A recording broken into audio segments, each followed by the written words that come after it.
আমার বাবা, আমার স্ত্রী, আমার ছেলে, আমার মেয়ে, এদেরও যদি কখনো স্বার্থে আঘাত পড়ে, দেখবেন সেও আপনার পাশ থেকে সরে যাচ্ছে। এমন হয়নি কখনো? আপনার বন্ধু, আপনার ব্যবসার পার্টনার, আপনার বস, আপনার কলিগ, ওদের স্বার্থে আঘাত হলে ওরাও সরে যাচ্ছে পাশ থেকে, জিগরি দোষ সরে গেল পাশ থেকে, হয় না এমন? ভালোবাসা দুই প্রকার, বলেন কয় প্রকার? আমার সাথে বলেন, এখানে শেষ করে দিব 10টা মিনিট। ভালোবাসা কয় প্রকার? একটা হচ্ছে নিঃস্বার্থ ভালোবাসা। কি স্বার্থ? কোনো স্বার্থ নাই, নিঃস্বার্থভাবে ভালোবাসা।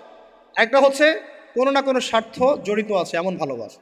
আপনার স্ত্রীর চাহিদাও যদি আপনি পূরণ করতে ব্যর্থ হন, দেখবেন স্ত্রীর সাথে আপনার গন্ডগোল লেগে যাচ্ছে, যদিও সে হালাল বৈধ।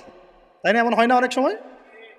আমি তো অনেক দিন বলেছি, অনেক দিন আগেও বলেছি, 5 বছর 6 বছর আগে, যে মানুষ আসলেই মানুষের অবস্থানকে মূল্যায়ন করে। ভিতর থেকে মানুষকে শুধু মূল্যায়ন করে আল্লাহ রাব্বুল আলামিন। না হলে